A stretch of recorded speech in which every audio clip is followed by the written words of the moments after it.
Sir మీరు intelligence గా ఉన్న సునీల్ సార్ ఏంటి మీరు ఇంటెలిజెన్స్ గా ఉన్నప్పుడే మిమ్మల్ని రక్త పిశాచి అన్నారు మావోయిస్టులు గతంలో. ఇప్పుడు మావోయిస్టుల తీరుపై మీ డీజీపీ మార్క్ ఎలా ఉండబోతుంది? అది వాళ్ళు అన్ని రోజులు నాకే తెలియదు కానీ మీరు మాత్రం అంటున్నారు. సార్ ఒకటి సార్ దేని గురించి అంటారు? డీజీపీ మన మావోయిస్ట్ మొత్తం అంతమైనట్టే అట్లా. ఇప్పుడు ఆల్రెడీ మొన్న కూడా నేను మేబీ ఎవరు టీవీలో మాట్లాడినప్పుడు చెప్పినాను, నేను వాళ్ళ యొక్క పాలిట్ బ్యూరో మెంబర్గా పనిచేసినటువంటి మల్లోజిల్ వేణుగోపాల్ ఎలియాస్ సోను ఆ మధ్యకాలం లాస్ట్ మంత్ అంటే August 15th నాడు ఆయన ఒక స్టేట్మెంట్ విడుదల చేసిండు, oral statement as well has written statement. ఏమనంటే మేము సిద్ధంగా ఉన్నాము బయటికి రావటానికి, కొన్నాళ్ళ పాటు మేము పూర్తిగా యుద్ధాన్ని ఆపదలుచుకున్నాము. ఇది మా జనరల్ సెక్రటరీ ఉన్నప్పుడు బసవరాజ్ జనరల్ సెక్రటరీ చనిపోక ముందే ఈ నిర్ణయం తీసుకున్నాం మేము. చైనా అండ్ రష్యాలో ఏదైతే ప్రజా పోరాట పంథాను వాళ్ళు అవలంబించినరో అది ఇక్కడ సక్సెస్ కాలేదు. ఇక్కడ ఉన్నటువంటి గ్రౌండ్ రియాలిటీ వేరు, అక్కడ ఉన్నటువంటి గ్రౌండ్ సిచ్యువేషన్ వేరు.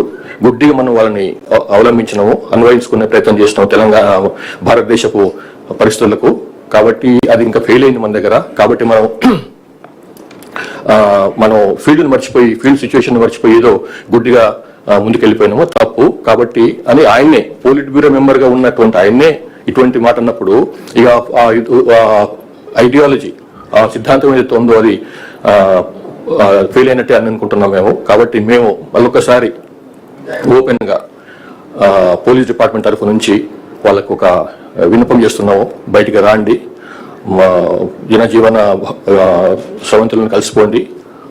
మీ మీద ఇట్లాంటి కేసుల విషయంలో కానీ ఇట్లాంటి విషయంలో మేము చాలా సింపథెటిక్గా ఉంటాము, సానుభూతిని వ్యవహరిస్తాము. పోలీసుల నుంచి సోకాళ్ళు ఏదైతే మీరు భయపడుతుంటారో ఇది వేధిస్తారు అని చెప్పి అట్లాంటి వేధింపులు ఉండవు. మీరు ఏమాత్రం సంశయం లేకుండా నిర్భయంగా వచ్చి బయటకు వచ్చి లొంగిపోండి, బయటకు వచ్చి ప్రభుత్వం ముందర మీ ఆత్మసమర్పణ చేయండి. మేము మీ ఎంబడి ఉంటాం. మేము తర్వాత మేము లాస్ట్ 4-5 months నుంచి 6 months నుంచి చేస్తున్నటువంటి ప్రయత్నాల వల్లనే చాలా మంది బయటకు వచ్చినారు పార్టీ నుంచి, ఇంక్లూడింగ్ ఒక సెంట్రల్ కమిటీ మెంబర్ అయినటువంటి సుజాతక్క కూడా బయటకు వచ్చేసి ఆమె ప్రభుత్వం ముందర ఆత్మసమర్పణ చేసుకున్నారు. వారు హాయిగా వాళ్ళ ట్రీట్మెంట్ కూడా పొందుతుందామే, మేము కూడా వారికి సహకరిస్తున్నాము ట్రీట్మెంట్ పొందటంలో. కాబట్టి ఛత్తీస్గఢ్ వాళ్ళైనా కూడా బయటకు వచ్చింది, పోలీసు తెలంగాణకు వచ్చి తెలంగాణ ఆఫీసుల ముందు వచ్చి వాళ్ళు పార్టీని వదిలేసినారు. కాబట్టి మేము కూడా మళ్ళొకసారి మీకు అప్పీల్ చేసేది ఏంటంటే బయటికి రాండి. We're here to help you, we're here to welcome you. Thank you.